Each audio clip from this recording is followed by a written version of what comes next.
Hi everyone. So one question which I get a lot, another one, is what do I use instead of pasta or bread?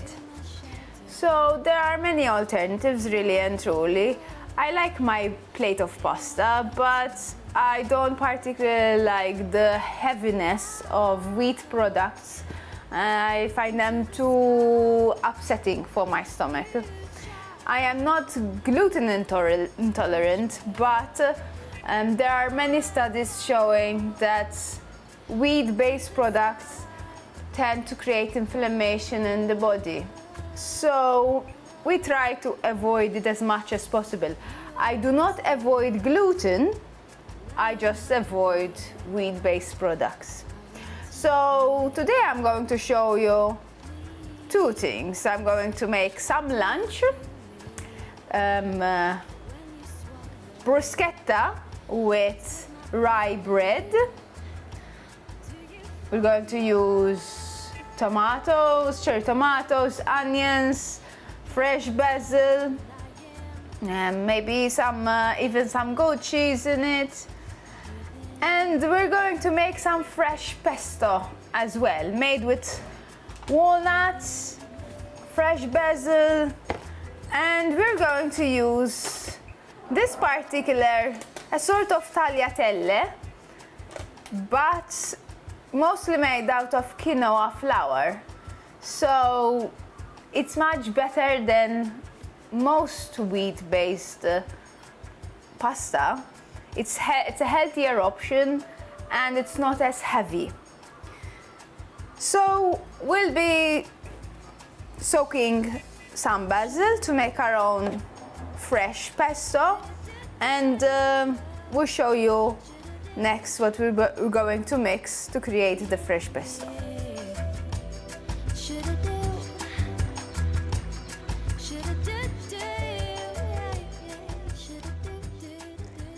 Okay, so I'm going to start off by warming up slightly the walnuts.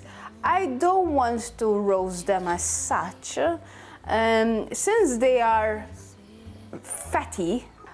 It's best not to roast nuts, rather take them raw or just lightly toss them in a warm pan, because since they are basically pure fats, which are good fats. Once you heat them up, they change their properties. Just like when you actually cook with olive oil. It is not recommended to cook with olive oil, but use it cold, either with salads or after plating your food, or just heat it up very, very gently. Never frying with olive oil. And nuts basically has similar oil. They have nut oil in them, and I would never suggest to actually roast them or overcook them. Just lightly toast them a bit, just for that additional flavor, and that's it.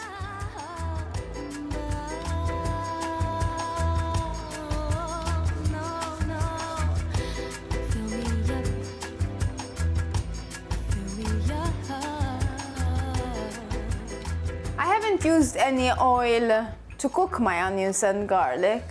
Basically I just sauteed them in literally a little bit of water and pulled them into the jug. I'll be placing now the basil as well to make my pesto.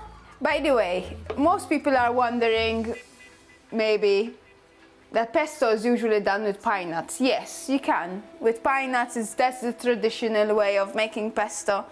But you can also do pesto with other nuts too.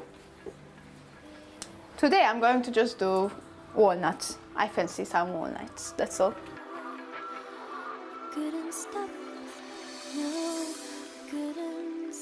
So now I'm going to add my oil. Pesto tends to take quite a lot of oil, so make sure that the oil that you're using is good quality olive oil. Some organic cider vinegar,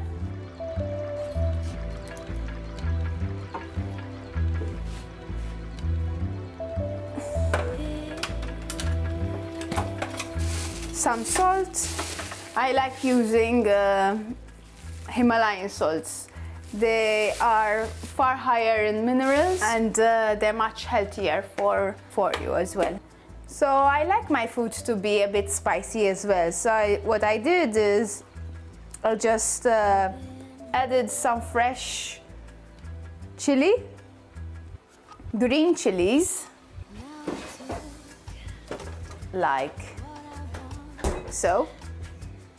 They're quite potent stuff, so I've only used half of this, all right?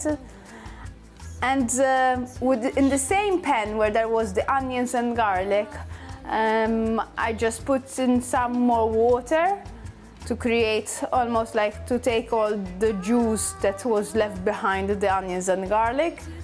And obviously there were the chilies, so I'm going to add this to my pesto.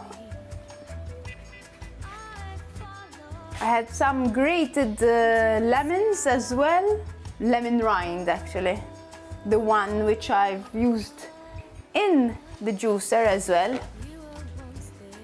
Slice of lemon.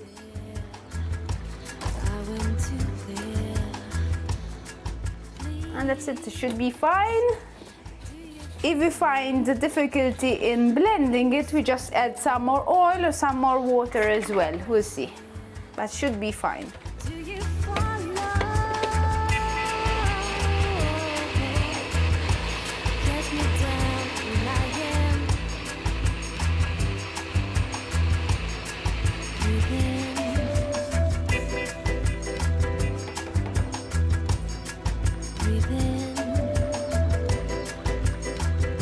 Fresh homemade pesto.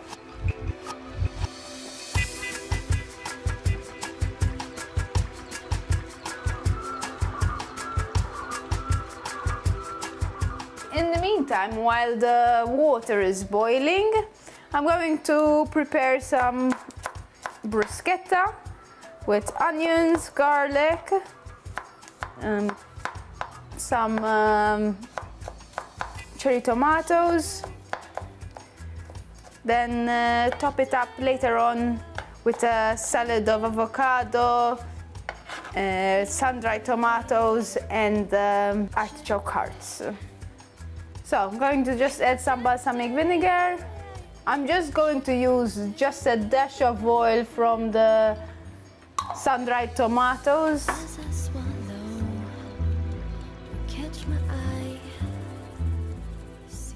Those who know me basically know that I don't like using dairy much. I try to avoid it, but occasionally I do feel like some cheese. When I do, I usually opt for goat cheese or sheep cheese. I believe they are far much better and gentler on the stomach than cow's milk. The pH is different. Most people who don't tolerate cow's milk do tolerate goat's milk, and basically I find that it has a much stronger taste, therefore you don't need so much as well, and it gives it a nice palatable finish to your dishes. I'm going to add it to the onions and garlic.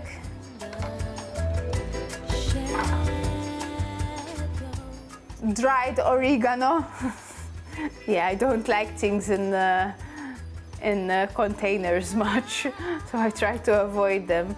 This is really some really good oregano, which I basically found in a supermarket, and I found that it has a much nicer taste. I think it's the only herb that I like in dry form.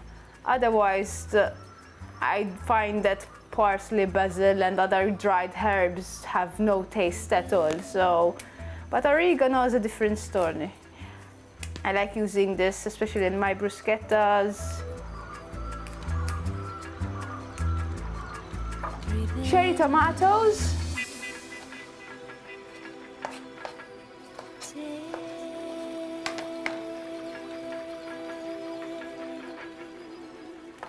Okay, so this will then go in the oven very soon. In the meantime, my water is boiling and we need to add the pasta.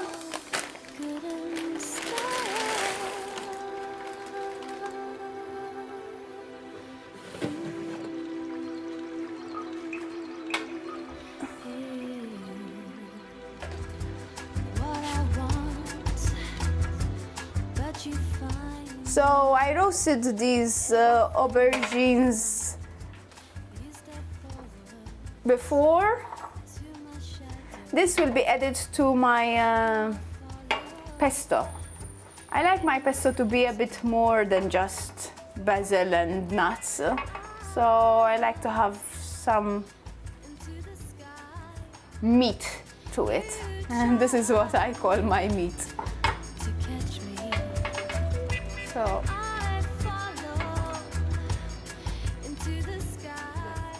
the moment aubergines are very much in season, so we can make use of those.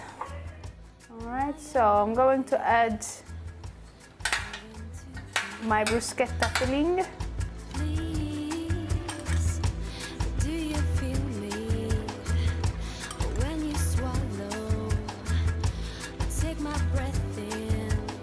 Back in the oven.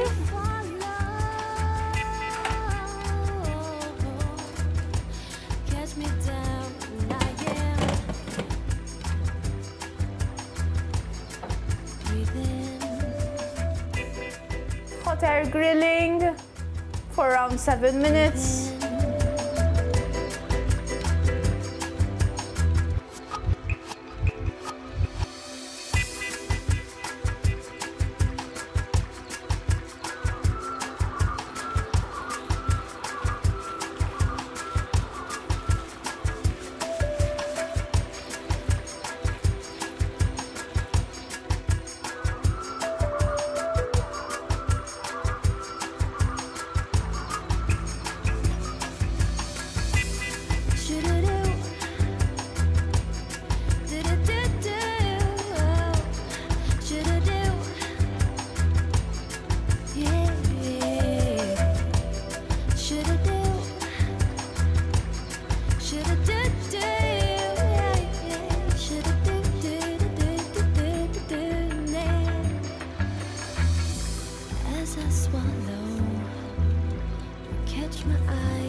Okay, so I'm going to, apart from the pesto plate, we're going to have bruschetta that we were preparing, a bit of salad, quick salad as well. So we're going to do it with avocados, some sun-dried tomatoes and artichoke hearts. Again, very simple, it doesn't have to be too complicated.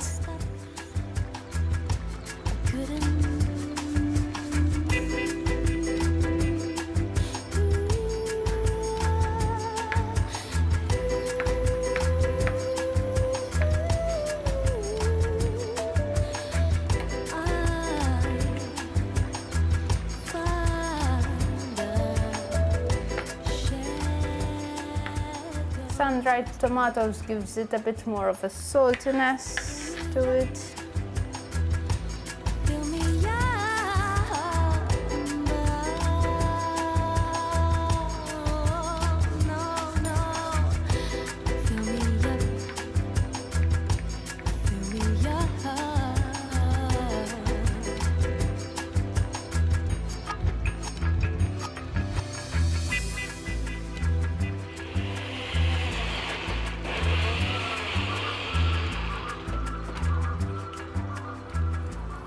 Voilà.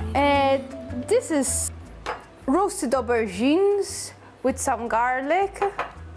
A lot of people will tell me, like, usually they use water biscuits or bread. So I'm going to again avoid using bread and incorporating more vegetables. And this will be served together with the salad and the bruschetta. I'm just going to peel some carrots again, and we're going to cut them into strips for our dip. Carrots and cucumbers.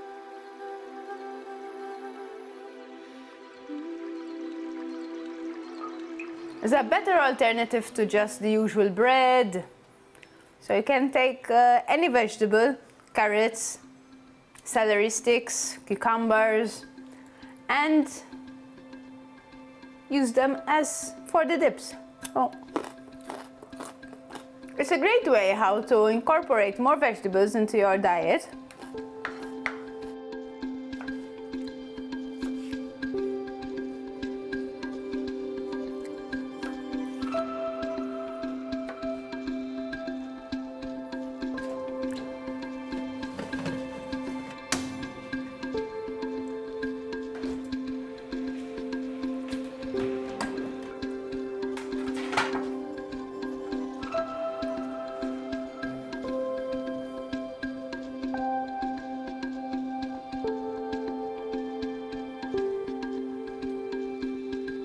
Basically, this is my lunch. Most people might see that's a lot, but it's all vegetables. Technically, apart from the cheese, you can say that it's a vegan lunch. But obviously, for the sake of those who like their cheese, I would suggest, as I said, the goat cheese, and you can use it for either your bruschetta or topping your pesto with it. Those who like a cheese alternative, there is also what we call nutritional yeast, which is an inactive yeast and can be used also in pastas.